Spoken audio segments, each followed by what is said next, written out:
ನಿಮ್ಮ ಜೀವನದಲ್ಲಿ ನೀವು ಬೆಳಿಗ್ಗೆಯಿಂದ ಸಂಜೆಯವರೆಗೆ ಕತ್ತೆಯ ತರಹ ಕಷ್ಟಪಟ್ಟು ಕೆಲಸ ಮಾಡ್ತಿದ್ರೂ ಅಂದುಕೊಂಡಷ್ಟು ಯಶಸ್ಸು ಸಿಗುತ್ತಿಲ್ಲ ಅಂತ ನಿಮಗೆ ಯಾವತ್ತಾದ್ರೂ ಅನಿಸಿದ್ಯಾ? ದಿನದ 24 ಗಂಟೆಯೂ ಬ್ಯುಸಿಯಾಗಿದ್ರೂ ಬ್ಯಾಂಕ್ ಬ್ಯಾಲೆನ್ಸ್ ಮಾತ್ರ ಹೆಚ್ಚುತ್ತಿಲ್ಲ, ನೆಮ್ಮದಿನೂ ಸಿಗುತ್ತಿಲ್ಲ ಅಂತ ಬೇಸರವಾಗ್ತಿದ್ಯಾ? ಕೇಳಿ, ಜಗತ್ತಿನ ಅತ್ಯಂತ ಯಶಸ್ವಿ ಮತ್ತು ಶ್ರೀಮಂತ ವ್ಯಕ್ತಿಗಳು ಕಷ್ಟಪಟ್ಟು ದಿನವಿಡೀ ದುಡಿಯೋದಿಲ್ಲ. ಬದಲಿಗೆ ಅವರು ಒಂದು ರಹಸ್ಯ ಸೂತ್ರವನ್ನು ಬಳಸುತ್ತಾರೆ. ಅದೇ 80-20 ಪ್ರಿನ್ಸಿಪಲ್. ನಿಮ್ಮ 100ಕ್ಕೆ 100ರಷ್ಟು ಯಶಸ್ಸಿನ ಹಿಂದೆ ನಿಮ್ಮ ದಿನದ ಕೇವಲ 20% ಕೆಲಸ ಮಾತ್ರ ಇರುತ್ತದೆ ಅಂದ್ರೆ ನೀವು ನಂಬುತ್ತೀರಾ? ಹೌದು, ನಿಮ್ಮ 80ರಷ್ಟು ಶ್ರಮ ಸಂಪೂರ್ಣವಾಗಿ ವ್ಯರ್ಥವಾಗುತ್ತಿದೆ. ಈ ಕಹಿ ಸತ್ಯವನ್ನು ಮತ್ತು ನಿಮ್ಮ ಜೀವನವನ್ನೇ ಬದಲಾಯಿಸಬಲ್ಲ ಆ ರಹಸ್ಯವನ್ನು ಇವತ್ತಿನ ಈ ವಿಡಿಯೋದಲ್ಲಿ ನಾವು ಪೂರ್ತಿಯಾಗಿ ಬಿಚ್ಚಿಡಲಿದ್ದೇವೆ. ಕೊನೆಯವರೆಗೂ ಜೊತೆಯಾಗಿರಿ. ಸ್ನೇಹಿತರೆ, ಇವತ್ತು ನಾವು ರಿಚರ್ಡ್ ಕೋಚ್ ಅವರು ಬರೆದಿರುವ ಜಾಗತಿಕ ಬೆಸ್ಟ್ ಸೆಲ್ಲರ್ ಪುಸ್ತಕ the 80-20 principle, the secret to achieving more with less, ಅಂದರೆ ಕಡಿಮೆ ಶ್ರಮದಲ್ಲಿ ಹೆಚ್ಚು ಸಾಧಿಸುವುದು ಹೇಗೆ ಎಂಬ ಅದ್ಭುತ ಪುಸ್ತಕದ ವಿಸ್ತೃತ ಮತ್ತು ಸಮಗ್ರ ಆಡಿಯೋ ಬುಕ್ ಅನ್ನು ನಿಮ್ಮ ಮುಂದೆ ತಂದಿದ್ದೇವೆ. ಇವತ್ತಿನ ಈ ವಿಡಿಯೋ ಕೇವಲ ಒಂದು ಕಥೆಯಲ್ಲ, ಇದು ನಿಮ್ಮ ಸಮಯ, ನಿಮ್ಮ ಹಣ, ನಿಮ್ಮ ಉದ್ಯೋಗ ಮತ್ತು ನಿಮ್ಮ ಸಂಬಂಧಗಳನ್ನು ಸಂಪೂರ್ಣವಾಗಿ ಬದಲಾಯಿಸುವ ಒಂದು ಲೈಫ್ ಟ್ರಾನ್ಸ್ಫಾರ್ಮಿಂಗ್ ಜರ್ನಿ. ನಿಮ್ಮಲ್ಲಿ ಅನೇಕರು ಈ ಹಿಂದಿನ ಸಣ್ಣ ಭಾಗವನ್ನು ನೋಡಿ ಮೆಚ್ಚಿಕೊಂಡಿದ್ದೀರಿ. ಅದಕ್ಕಾಗಿಯೇ ನಿಮ್ಮ ಕೋರಿಕೆಯ ಮೇರೆಗೆ ಪುಸ್ತಕದಲ್ಲಿರುವ ಪ್ರತಿಯೊಂದು ಅಧ್ಯಾಯವನ್ನು, ಕೈಬಿಟ್ಟು ಹೋಗಿದ್ದ ಅತ್ಯಂತ ಪ್ರಮುಖವಾದ ಬಿಸಿನೆಸ್ ರಹಸ್ಯಗಳು, ಇನ್ವೆಸ್ಟ್ಮೆಂಟ್ ಟಿಪ್ಸ್ ಮತ್ತು ರಿಯಲ್ ಲೈಫ್ ಉದಾಹರಣೆಗಳೊಂದಿಗೆ ಅತ್ಯಂತ ಆಳವಾಗಿ ಈ ವಿಸ್ತೃತ ಆಡಿಯೋ ಬುಕ್ನಲ್ಲಿ ಜೋಡಿಸಿದ್ದೇವೆ. ನೀವು ನಿಜವಾಗಿಯೂ ನಿಮ್ಮ ಜೀವನದಲ್ಲಿ ಕಡಿಮೆ ಟೆನ್ಷನ್ ತಗೊಂಡು ಹೆಚ್ಚು ಹಣ ಗಳಿಸಿ ನೆಮ್ಮದಿಯಿಂದ ಇರಬೇಕಾ? ಹಾಗಾದರೆ ಈಗಲೇ ಈ ವಿಡಿಯೋಗೆ ಒಂದು ಲೈಕ್ ಮಾಡಿ, ನಮ್ಮ ಚಾನಲ್ಗೆ ಸಬ್ಸ್ಕ್ರೈಬ್ ಆಗಿ ಮತ್ತು ಪಕ್ಕದಲ್ಲೇ ಇರುವ ಬೆಲ್ ನೋಟಿಫಿಕೇಶನ್ ಅನ್ನು ಆನ್ ಮಾಡ್ಕೊಳ್ಳಿ. ಬನ್ನಿ, ಈ ರೋಮಾಂಚಕ ಜರ್ನಿಯನ್ನು ಆರಂಭಿಸೋಣ. ಅಧ್ಯಾಯ 1: 80-20 ತತ್ವದ ಉಗಮ ಮತ್ತು ಅಸಮತೋಲನದ ರಹಸ್ಯ. ಕಾಲ ಇಸವಿ 1897. ಇಟಲಿಯಲ್ಲೊಬ್ಬ ವಿಲಕ್ಷಣ ಅರ್ಥಶಾಸ್ತ್ರಜ್ಞ ಇದ್ದ. ಅವನ ಹೆಸರು ವಿಲ್ಫ್ರೆಡೋ ಪ್ಯಾರೆಟೋ. ಆತ ತನ್ನ ದೇಶದ ಜನರ ಆದಾಯ ಮತ್ತು ಸಂಪತ್ತಿನ ಹಂಚಿಕೆಯ ಮಾದರಿಗಳ ಬಗ್ಗೆ ಸಂಶೋಧನೆ ಮಾಡುತ್ತಿದ್ದಾಗ ಒಂದು ಆಘಾತಕಾರಿ ವಿಷಯ ಅವನ ಕಣ್ಣಿಗೆ ಬಿತ್ತು. ಇಡೀ ದೇಶದ 80% ಸಂಪತ್ತು ಮತ್ತು ಭೂಮಿ ಕೇವಲ 20% ಜನರ ಕೈಯಲ್ಲಿದೆ. ಪ್ಯಾರೆಟೋಗೆ ಆಶ್ಚರ್ಯವಾಯಿತು. ಆತ ಇತಿಹಾಸದ ಹಳೆಯ ಪುಸ್ತಕಗಳನ್ನು ಕೆದಕಿದ, ಬೇರೆ ಬೇರೆ ಕಾಲಘಟ್ಟದ ಮತ್ತು ಬೇರೆ ಬೇರೆ ದೇಶಗಳ ದತ್ತಾಂಶಗಳನ್ನ ರಾತ್ರಿ ಹಗಲು ಕುಳಿತು ಪರಿಶೀಲಿಸಿದ. ಎಲ್ಲಾ ಕಡೆಯೂ ಅದೇ ಮ್ಯಾಜಿಕ್ ಸಂಖ್ಯೆ ಮರುಕಳಿಸುತ್ತಿತ್ತು. 20% ಕಾರಣಗಳು 80% ಪರಿಣಾಮಗಳನ್ನು ಸೃಷ್ಟಿಸುತ್ತಿದ್ದವು. ಇದು ಕೇವಲ ಕಾಕತಾಳೀಯವಾಗಿರಲಿಲ್ಲ, ಇದು ಪ್ರಕೃತಿಯ ಅಲಿಖಿತ ನಿಯಮವಾಗಿತ್ತು. ಸ್ವಲ್ಪ ಆಳವಾಗಿ ಯೋಚನೆ ಮಾಡಿ ನೋಡಿ. ಇದು ಕೇವಲ ಅರ್ಥಶಾಸ್ತ್ರಕ್ಕೆ ಮಾತ್ರ ಸೀಮಿತವಾಗಿಲ್ಲ. ನಿಮ್ಮ ದೈನಂದಿನ ಜೀವನವನ್ನ ಒಮ್ಮೆ ಸೂಕ್ಷ್ಮವಾಗಿ ಗಮನಿಸಿ. ನಿಮ್ಮ ವಾರ್ಡ್ರೋಬ್ನಲ್ಲಿ 100 ಬಟ್ಟೆಗಳಿರಬಹುದು, ಆದರೆ ನಿಮ್ಮ 80% ದಿನಗಳಲ್ಲಿ ನೀವು ಕೇವಲ 20% ನಿಮ್ಮ ನೆಚ್ಚಿನ ಬಟ್ಟೆಗಳನ್ನೇ ಪದೇ ಪದೇ ಧರಿಸುತ್ತೀರಿ. ನಿಮ್ಮ ಮೊಬೈಲ್ನಲ್ಲಿ 100 ಕಾಂಟ್ಯಾಕ್ಟ್ಗಳಿರಬಹುದು, ಆದರೆ ನಿಮ್ಮ 80% ಕರೆಗಳು ಕೇವಲ 20% ಪ್ರಮುಖ ವ್ಯಕ್ತಿಗಳಿಗೆ ಮಾತ್ರ ಹೋಗಿರುತ್ತವೆ. ನಿಮ್ಮ ಮನೆಯ ಲಿವಿಂಗ್ ರೂಮ್ನ ಕಾರ್ಪೆಟ್ ಗಮನಿಸಿ. ಅದರ 20% ಭಾಗ ಮಾತ್ರ 80% ಸವಕಲಾಗಿರುತ್ತದೆ, ಏಕೆಂದರೆ ನಾವು ಓಡಾಡುವ ದಾರಿಯಷ್ಟೇ ಇರುತ್ತದೆ. ನಿಮ್ಮ ಇಂಟ್ರೂಡರ್ ಅಲಾರಾಂ ಅಥವಾ ಸೆಕ್ಯೂರಿಟಿ ಸಿಸ್ಟಂನಲ್ಲಿ ಬರುವ 80% ತಪ್ಪು ಅಲಾರಾಂಗಳು, ಫಾಲ್ಸ್ ಅಲಾರಾಮ್ಸ್, ಕೇವಲ 20% ಸಾಮಾನ್ಯ ಕಾರಣಗಳಿಂದ ಉಂಟಾಗುತ್ತವೆ. ನಮ್ಮ ಇಡೀ ಸಮಾಜ ಮತ್ತು ಮಾನವ ಮನಸ್ಸು ಯಾವಾಗ್ಲೂ ಏನನ್ನು ನಿರೀಕ್ಷಿಸುತ್ತದೆ ಗೊತ್ತಾ? ನಾವು 50ರಷ್ಟು ಕೆಲಸ ಮಾಡಿದರೆ 50ರಷ್ಟು ಲಾಭ ಸಿಗಬೇಕು, ಎಲ್ಲರಿಗೂ ಸಮಾನವಾಗಿ ರಿಸಲ್ಟ್ ಸಿಗಬೇಕು ಎಂದುಕೊಳ್ಳುತ್ತೇವೆ. ಇದನ್ನು ಲೇಖಕರು 50-50 ಭ್ರಮೆ ಎಂದು ಕರೆಯುತ್ತಾರೆ. ಆದರೆ ಸತ್ಯ ಏನೆಂದರೆ, ಜಗತ್ತು ಎಂದಿಗೂ ರೇಖೀಯವಾಗಿ ಅಥವಾ ಸಮತೋಲನದಲ್ಲಿ ಇರುವುದಿಲ್ಲ ಸ್ನೇಹಿತರೆ. ಪ್ರಕೃತಿಯು ತಳಮಟ್ಟದಲ್ಲೇ ಒಂದಾ ಕಡೆ ಪ್ರೆಡಿಕ್ಟಬಲಿ ಅಸಮತೋಲನದಿಂದ ಕೂಡಿರುತ್ತದೆ. ಇನ್ನೊಂದು ಆಸಕ್ತಿದಾಯಕ ಉದಾಹರಣೆ ಎಂದರೆ ನಮ್ಮ ವಾಹನಗಳ ಇಂಟರ್ನಲ್ ಕಂಬಸ್ಚನ್ ಇಂಜಿನ್ ಬಳಸುವ 80% ಇಂಧನದ ಶಕ್ತಿ ಶಾಖ ಮತ್ತು ಹೊಗೆಯ ರೂಪದಲ್ಲಿ ಸಂಪೂರ್ಣವಾಗಿ ವ್ಯರ್ಥವಾಗುತ್ತದೆ. ಕೇವಲ 20% ಇಂಧನದ ಶಕ್ತಿ ಮಾತ್ರ ಚಕ್ರಗಳನ್ನು ತಿರುಗಿಸಲು ಬಳಕೆಯಾಗುತ್ತದೆ. ಆದರೆ ಆ ಕೇವಲ 20% ಇನ್ಪುಟ್ ಇಡೀ ವಾಹನವನ್ನು 100% ಮುಂದೆ ಚಲಿಸುವಂತೆ ಮಾಡುತ್ತದೆ. ಹಾಗಾದರೆ ನಿಮ್ಮ ಜೀವನದ ಆ ಸೂಪರ್ ಪ್ರೊಡಕ್ಟಿವ್ 20% ಭಾಗ ಯಾವುದು? ಅದನ್ನು ಕಂಡುಹಿಡಿಯುವುದು ಹೇಗೆ ಎಂಬುದನ್ನು ನಾವು ತಿಳಿಯೋಣ. 80-20 ಅನಾಲಿಸಿಸ್ ಎಂದರೆ ಕಾಗದ ಪತ್ರ ಹಿಡಿದು ಅಂಕಿಅಂಶಗಳನ್ನು ಕಲೆ ಹಾಕಿ, ಗ್ರಾಫ್ ಹಾಕಿ, ಗಣಿತದ ಪ್ರಕಾರ ಲೆಕ್ಕಾಚಾರ ಮಾಡುವುದು. ಉದಾಹರಣೆಗೆ, ನಿಮ್ಮ ಕಚೇರಿಯಲ್ಲಿ 100 ಜನ ಸ್ನೇಹಿತರಿದ್ದಾರೆ ಎಂದುಕೊಳ್ಳಿ. ಅವರು ಕಳೆದ ವಾರ ಎಷ್ಟು ಬೀರ್ ಕುಡಿದರು ಎಂದು ಲೆಕ್ಕ ಹಾಕಿದರೆ, ಅದರಲ್ಲಿರುವ ಕೇವಲ 20 ಜನ ಅತಿ ಹೆಚ್ಚು ಕುಡಿಯುವ ಸ್ನೇಹಿತರು ಇಡೀ ಗ್ರೂಪ್ನ 70% ಬೀರ್ ಖಾಲಿ ಮಾಡಿರುತ್ತಾರೆ. ಇದು ಕ್ವಾಂಟಿಟೇಟಿವ್ ಅನಾಲಿಸಿಸ್. ಆದರೆ ನಮ್ಮ ದೈನಂದಿನ ಜೀವನದ ಪ್ರತಿ ನಿರ್ಧಾರಕ್ಕೂ ನಾವು ಹೀಗೆ ಡೇಟಾ ಕಲೆ ಹಾಕುತ್ತಾ ಕೂರಲು ಸಾಧ್ಯವಿಲ್ಲ. ಅಲ್ಲಿ ನಮಗೆ ಬೇಕಾಗಿರುವುದು 80-20 ಯೋಚನಾ ಶೈಲಿ, 80-20 ಥಿಂಕಿಂಗ್. ಇದು ಹೆಚ್ಚು ಆಳವಾದ, ಅಂತಃಪ್ರಜ್ಞೆಯ, ಇಂಟ್ಯೂಟಿವ್ ಮತ್ತು ಪ್ರಾಯೋಗಿಕವಾದ ಆಲೋಚನಾ ಕ್ರಮ.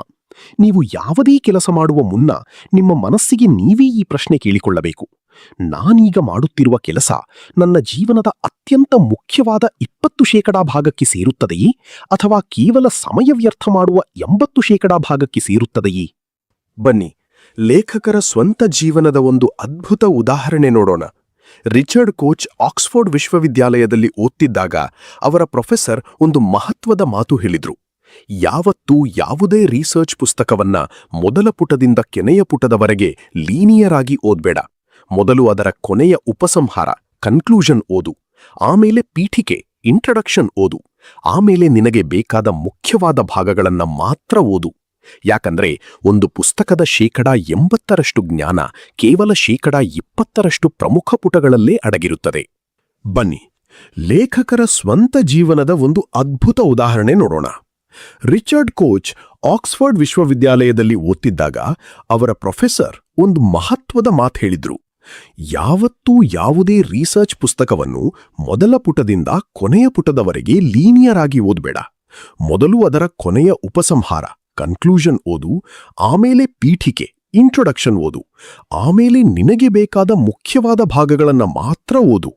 ಯಾಕಂದ್ರೆ ಒಂದು ಪುಸ್ತಕದ 80% ಜ್ಞಾನ ಕೇವಲ 20% ಪ್ರಮುಖ ಪುಟಗಳಲ್ಲೇ ಅಡಗಿರುತ್ತದೆ. ಕಡಿಮೆ ಶ್ರಮ ಹಾಕುವುದು ಸೋಮಾರಿತನವಲ್ಲ, ಬದಲಿಗೆ ಸರಿಯಾದ ಜಾಗದಲ್ಲಿ ಸರಿಯಾದ ಶ್ರಮ ಹಾಕುವುದು ಬುದ್ಧಿವಂತಿಕೆ. 80-20 ಯೋಚನಾ ಶೈಲಿಯನ್ನು ಅಳವಡಿಸಿಕೊಂಡರೆ ನಿಮ್ಮ ಜೀವನದಲ್ಲಿ ಈ ಕೆಳಗಿನ ಬದಲಾವಣೆಗಳಾಗುತ್ತವೆ. ಸರಾಸರಿ ಶ್ರಮವನ್ನು ಹೆಚ್ಚಿಸುವುದರ ಬದಲಿಗೆ ಅಸಾಧಾರಣ ಉತ್ಪಾದಕತೆಯನ್ನು ಸಂಭ್ರಮಿಸುತ್ತೀರಿ. ಇಡೀ ಕೋರ್ಸನ್ನು ಸುಮ್ಮನೆ ಓಡುವುದರ ಬದಲಿಗೆ ಶಾರ್ಟ್ಕಟ್ ಅಥವಾ ಮುಖ್ಯದಾರಿಯನ್ನು ಹುಡುಕುತ್ತೀರಿ. ಪ್ರತಿಯೊಂದು ಅವಕಾಶದ ಹಿಂದೆ ಓಡುವುದರ ಬದಲಿಗೆ ಆಯ್ದ ಕೆಲವು ಅತ್ಯುತ್ತಮ ಅವಕಾಶಗಳ ಮೇಲೆ ಮಾತ್ರ ನಿಮ್ಮ ಇಡೀ ಶಕ್ತಿಯನ್ನು ಕೇಂದ್ರೀಕರಿಸುತ್ತೀರಿ. ಅಧ್ಯಾಯ 3: ಇತಿಹಾಸದ ರಹಸ್ಯ ಪುಟಗಳು, ಗುಣಮಟ್ಟ ಮತ್ತು ಮಾಹಿತಿ ಕ್ರಾಂತಿ, ದ ಅಂಡರ್ ಎಕ್ಸ್ಪ್ಲಾಯ್ಟೆಡ್ ವೇವ್. ಸ್ನೇಹಿತರೆ, ಈ ಅಧ್ಯಾಯದಲ್ಲಿ ನಾವು ಇದುವರೆಗೆ ನೀವು ಕೇಳಿರದ ಪುಸ್ತಕದ ಅತ್ಯಂತ ಪ್ರಮುಖ ಕೈಗಾರಿಕಾ ಇತಿಹಾಸದ ಪುಟಗಳನ್ನು ತಿರುವಿ ಹಾಕಲಿದ್ದೇವೆ. ಈ 80-20 ತತ್ವ ಹೇಗೆ ಜಗತ್ತಿನ 2 ದೊಡ್ಡ ಕ್ರಾಂತಿಗಳಿಗೆ ಕಾರಣವಾಯಿತು ಗೊತ್ತಾ? ಮೊದಲನೆಯದು ಗುಣಮಟ್ಟದ ಕ್ರಾಂತಿ, ಕ್ವಾಲಿಟಿ ರೆವಲ್ಯೂಷನ್, ಮತ್ತು ಎರಡನೆಯದು ಮಾಹಿತಿ ತಂತ್ರಜ್ಞಾನದ ಕ್ರಾಂತಿ, ಇನ್ಫಾರ್ಮೇಷನ್ ರೆವಲ್ಯೂಷನ್. ಇಸವಿ 1950ರಿಂದ 1990ರ ನಡುವೆ ಜಗತ್ತಿನ ಕೈಗಾರಿಕಾ ಕ್ಷೇತ್ರದಲ್ಲಿ ಒಂದು ದೊಡ್ಡ ಬದಲಾವಣೆಯಾಯಿತು. ಅದಕ್ಕೆ ಕಾರಣ ಇಬ್ಬರು ಅಮೆರಿಕನ್ನರು, ಜೋಸೆಫ್ ಜುರಾನ್ ಮತ್ತು ಎಡ್ವರ್ಡ್ಸ್ ಡೆಮಿಂಗ್. ಜೋಸೆಫ್ ಜುರಾನ್ ಅವರು 1951ರಲ್ಲಿ ಒಂದು ಅದ್ಭುತ ಪುಸ್ತಕ ಬರೆದರು, ಕ್ವಾಲಿಟಿ ಕಂಟ್ರೋಲ್ ಹ್ಯಾಂಡ್ಬುಕ್. ಅದರಲ್ಲಿ ಅವರು 80-20 ತತ್ವವನ್ನು ಕೈಗಾರಿಕೆಗಳಿಗೆ ಅಳವಡಿಸಿದರು.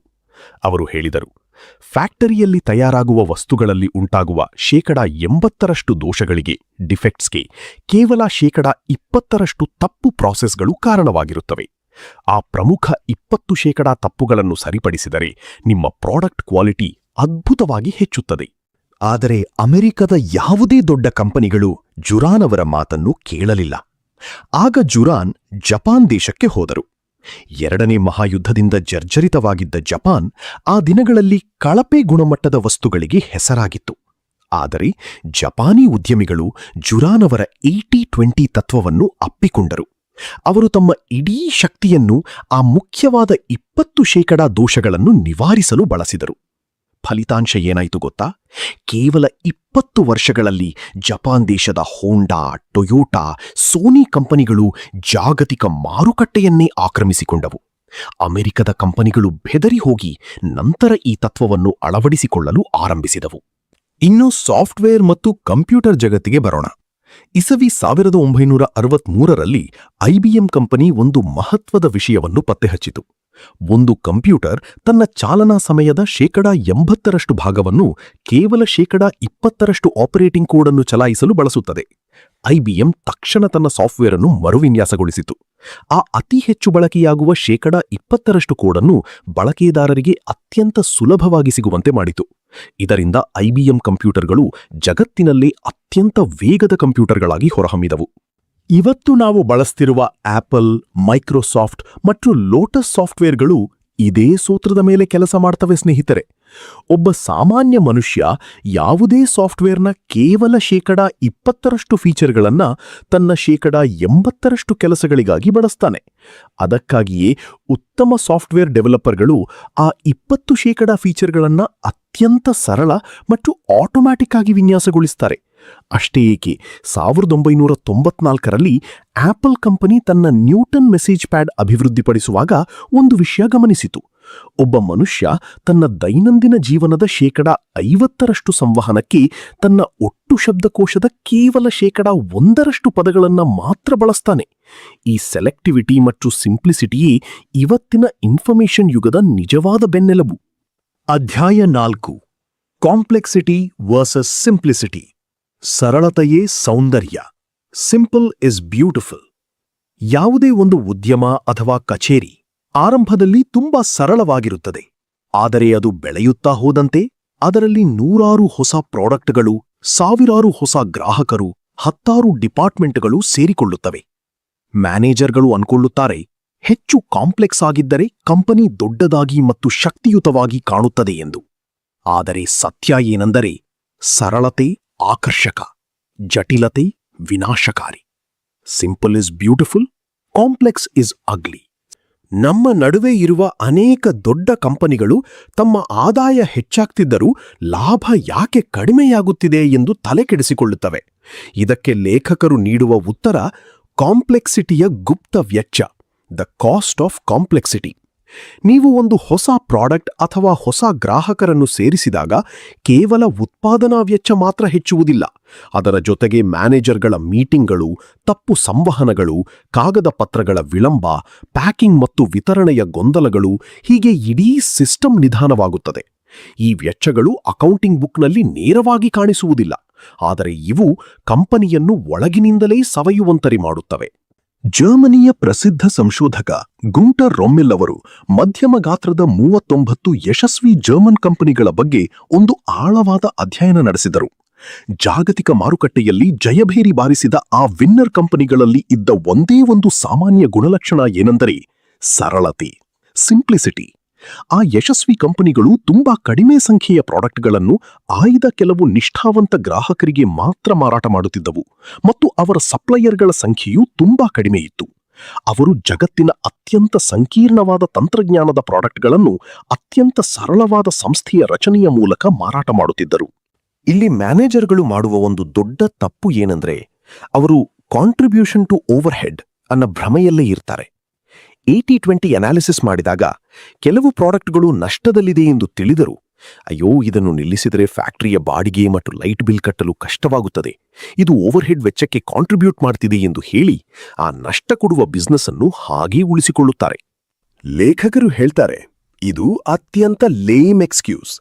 ನೀವು ಆ ನಷ್ಟ ಕೊಡುವ 80% ಕಾಂಪ್ಲೆಕ್ಸ್ ಬಿಸ್ನೆಸ್ ಅನ್ನು ಕಟ್ ಮಾಡಿದ ತಕ್ಷಣ ಅದಕ್ಕೆ ಬೇಕಾಗಿದ್ದ ಮ್ಯಾನೇಜ್ಮೆಂಟ್, ಆಫೀಸ್, ಅನಗತ್ಯ ಸ್ಟಾಫ್ ಮತ್ತು ವೆಚ್ಚಗಳನ್ನು ಒಟ್ಟಿಗೆ ಸಚಿನ್ ತರಹ ಕ್ಲೀನ್ ಬೋಲ್ಡ್ ಮಾಡಬಹುದು. ನಿಮ್ಮ ಬಿಸ್ನೆಸ್ ಕೇವಲ ಆ ಸೂಪರ್ ಪ್ರಾಫಿಟಬಲ್ 20% ಭಾಗದ ಮೇಲೆ ಫೋಕಸ್ ಮಾಡಿದರೆ ಅದರ ಬೆಳವಣಿಗೆಯ ವೇಗ ವರ್ಷಕ್ಕೆ 20%ಕ್ಕಿಂತ ಹೆಚ್ಚಾಗುತ್ತದೆ. ಯಾಕಂದರೆ ಅಲ್ಲಿ ಯಾವುದೇ ಗೊಂದಲವಿರುವುದಿಲ್ಲ. ಅಧ್ಯಾಯ 5: ಮಾರ್ಕೆಟಿಂಗ್ ಮತ್ತು ಸೇಲ್ಸ್ನ ರಹಸ್ಯ ಸೂತ್ರಗಳು. ಹುಕಿಂಗ್ ದ ರೈಟ್ ಕಸ್ಟಮರ್ಸ್. ನೀವು ಬಿಸ್ನೆಸ್ ಮಾಡ್ತಿದ್ದೀರಾ ಅಥವಾ ಸೇಲ್ಸ್ ಅಂಡ್ ಮಾರ್ಕೆಟಿಂಗ್ ಫೀಲ್ಡ್ನಲ್ಲಿದ್ದೀರಾ? ಹಾಗಾದರೆ ಈ ಅಧ್ಯಾಯ ನಿಮ್ಮ ಕಣ್ಣು ತೆರೆಸುತ್ತದೆ. ಇವತ್ತಿನ ಜಗತ್ತಿನಲ್ಲಿ ಗ್ರಾಹಕನೇ ದೇವರೆಂದು ಭಾವಿಸಿ ಎಲ್ಲಾ ಗ್ರಾಹಕರಿಗೂ ಒಂದೇ ರೀತಿ ಸೇವೆ ನೀಡಿ ಎಂಬ ಮಾರ್ಕೆಟಿಂಗ್ ಮಯೋಪಿಯಾ ಜಾಸ್ತಿಯಾಗಿದೆ. ಆದರೆ 80-20 ಮಾರ್ಕೆಟಿಂಗ್ ಗಾಸ್ಪಲ್ ಏನು ಹೇಳುತ್ತದೆ ಎಂದರೆ ಎಲ್ಲಾ ಗ್ರಾಹಕರು ಒಂದೇ ಅಲ್ಲ. ನಿಮ್ಮ ಬಿಸ್ನೆಸ್ನ 80% ಲಾಭ ಕೇವಲ 20% ಪ್ರಮುಖ ಗ್ರಾಹಕರಿಂದ, ಕೋರ್ ಕಸ್ಟಮರ್ಸ್ಗಳಿಂದ ಬರುತ್ತದೆ. ಬಿಲ್ ರೋಚೆ ಎನ್ನುವ ಕ್ಯಾಲಿಫೋರ್ನಿಯಾದ ಒಬ್ಬ ಕಾಸ್ಮೆಟಿಕ್ಸ್ ಬೈಯರ್ ಒಂದು ಮಾತು ಹೇಳ್ತಾರೆ.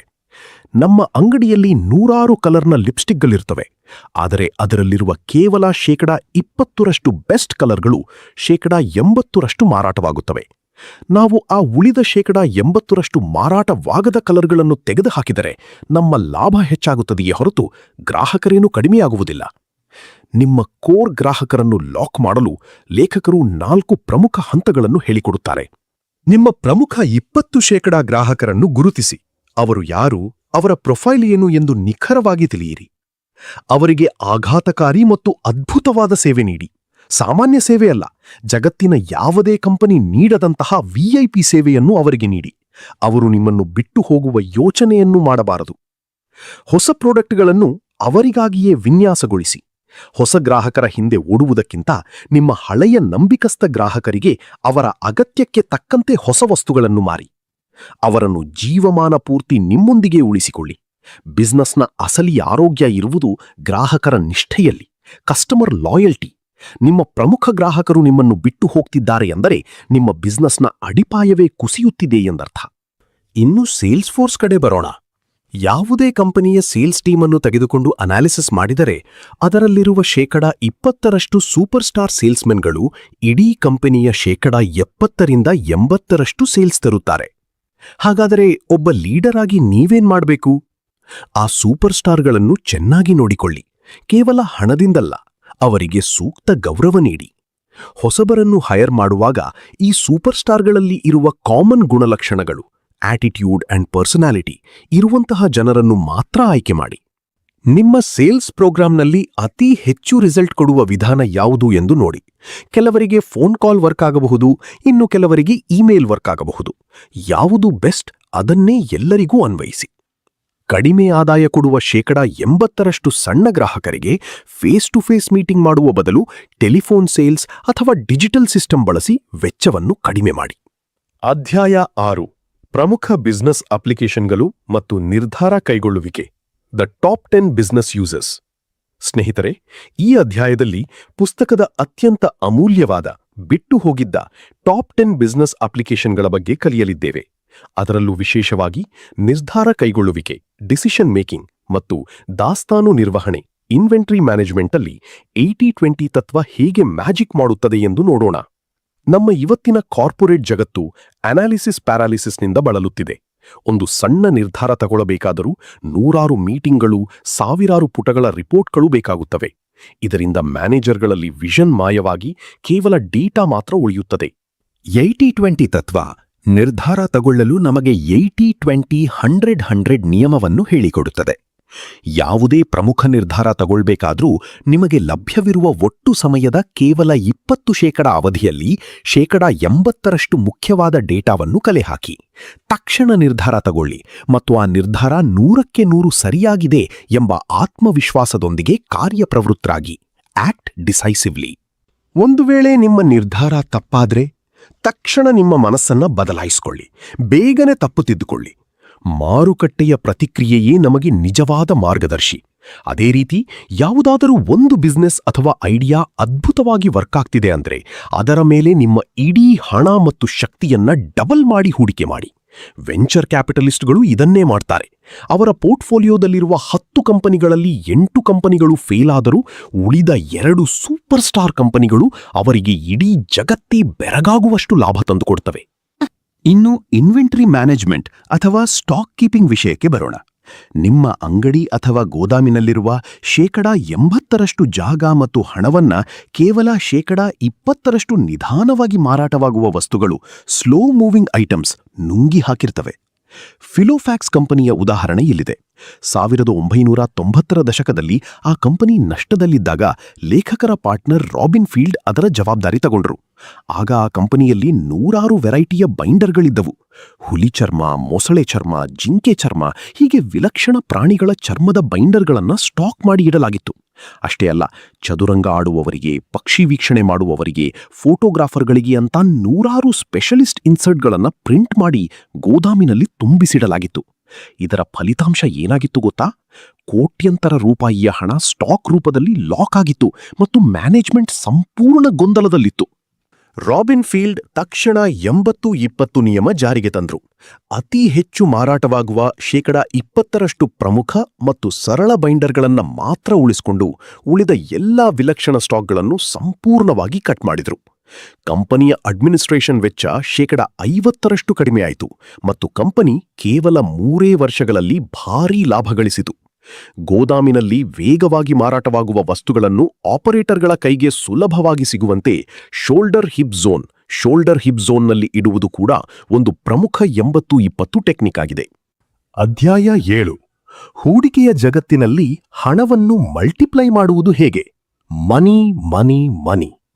ಸ್ನೇಹಿತರೆ, ಬೈಬಲ್ನಲ್ಲಿ ಒಂದು ಅದ್ಭುತವಾದ ವಾಕ್ಯವಿದೆ. ಯಾರ ಬಳಿ ಇದೆಯೋ ಅವರಿಗೆ ಮತ್ತಷ್ಟು ನೀಡಲಾಗುವುದು ಮತ್ತು ಅವರ ಬಳಿ ಸಮೃದ್ಧಿ ಇರುತ್ತದೆ.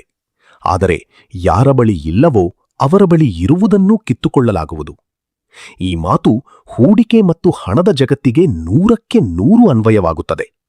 ಹಣ ಎಂದಿಗೂ ಸಮಾನವಾಗಿ ಹಂಚಿಕೆಯಾಗಲು ಇಷ್ಟಪಡುವುದಿಲ್ಲ.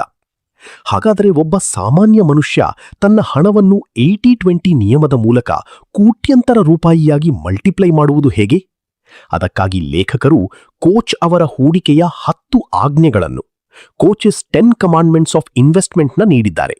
ಅದರಲ್ಲಿರುವ ಅತ್ಯಂತ ಪ್ರಮುಖ ಅಂಶಗಳು ಇಲ್ಲಿವೆ. ಷೇರು ಮಾರುಕಟ್ಟೆಯಲ್ಲಿ ಹೂಡಿಕೆ ಮಾಡಿ. ದೀರ್ಘಾವಧಿಯಲ್ಲಿ ಬ್ಯಾಂಕ್ FD ಅಥವಾ ಬಾಂಡ್ಗಳಿಗಿಂತ ಈಕ್ವಿಟಿ ಮಾರುಕಟ್ಟೆ ಅತ್ಯುನ್ನತ ರಿಟರ್ನ್ಸ್ ನೀಡಿದೆ. ಇಸ್ವಿ 1950ರಲ್ಲಿ ಬ್ರಿಟನ್ ಬ್ಯಾಂಕ್ನಲ್ಲಿ ಇಟ್ಟಿದ್ದ 100 ಪೌಂಡ್ 1992ರ ಹೊತ್ತಿಗೆ ಕೇವಲ 113 ಪೌಂಡ್ ಆಗಿದ್ದರೆ, ಅದೇ 100 ಪೌಂಡನ್ನು ಷೇರು ಮಾರುಕಟ್ಟೆಯಲ್ಲಿ ಇಟ್ಟಿದ್ದರೆ ಅದು ಬರೋಬ್ಬರಿ 14,198 ಪೌಂಡ್ ಆಗುತ್ತಿತ್ತು. ಅಂದರೆ 17 ಪಟ್ಟು ಹೆಚ್ಚು ಲಾಭ. ದೀರ್ಘಕಾಲದ ಹೂಡಿಕೆದಾರರಾಗಿ ಪದೇ ಪದೇ ಷೇರ್ಗಳನ್ನು ಕೊಳ್ಳುವುದು ಮತ್ತು ಮಾರಾಟ ಮಾಡುವುದು ಅತ್ಯಂತ ಖರ್ಚಿನ ಕೆಲಸ ಮತ್ತು ಸಮಯ ವ್ಯರ್ಥ. ಅಮೆರಿಕಾದ ಒಬ್ಬ ಸಾಮಾನ್ಯ ಮಹಿಳೆ ಆನ್ನೆ ಶ್ರೈಬರ್ 2ನೇ ಮಹಾಯುದ್ಧದ ಮುಗಿದ ನಂತರ ಕೇವಲ $5,000 ಹಣವನ್ನು ಕೆಲವು ಬ್ಲೂ ಚಿಪ್ ಷೇರ್ಗಳಲ್ಲಿ ಹೂಡಿಕೆ ಮಾಡಿ ಸುಮ್ಮನೆ ಕುಳಿತರು. 1995ರಲ್ಲಿ ಅವರು ತೀರಿಕೊಂಡಾಗ ಆ $5,000ನ ಮೌಲ್ಯ ಬರೋಬ್ಬರಿ $22 ಮಿಲಿಯನ್ ಆಗಿತ್ತು. ಅಂದರೆ 4,40,000 ಬೆಳವಣಿಗೆ. ಮಾರುಕಟ್ಟೆ ಕೆಳಗಿದ್ದಾಗ ಹೆಚ್ಚು ಹೂಡಿಕೆ ಮಾಡಿ. ಜನರ ಭಾವನೆಗಳು ತರಂಗಗಳಂತೆ ಇರ್ತವೆ. ಮಾರುಕಟ್ಟೆ ಉತ್ತುಂಗದಲ್ಲಿದ್ದಾಗ ಎಲ್ಲರೂ ಆಶಾವಾದಿಗಳಾಗಿ ಶೇರ್ಕೊಳ್ತಾರೆ.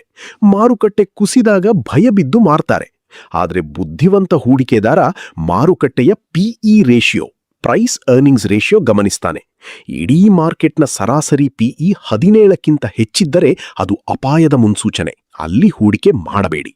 PE 12 ಅಥವಾ 10ಕ್ಕಿಂತ ಕಡಿಮೆ ಇದ್ದರೆ ಅದು ಬಂಪರ್ ಆಫರ್. ಅಲ್ಲಿ ನಿಮ್ಮ ಇಡೀ ಹಣವನ್ನು ಹೂಡಿಕೆ ಮಾಡಿ. ಲಾಸ್ ಕೊಡುವ ಷೇರ್ಗಳನ್ನು ತಕ್ಷಣ ಕತ್ತರಿಸಿ.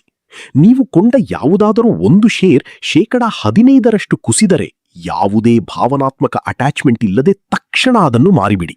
ನಿಮ್ಮ ತಪ್ಪು ಒಪ್ಪಿಕೊಳ್ಳಿ. ಲಾಭ ಕೊಡುವ ಷೇರ್ಗಳನ್ನು ಓಡಲು ಬಿಡಿ.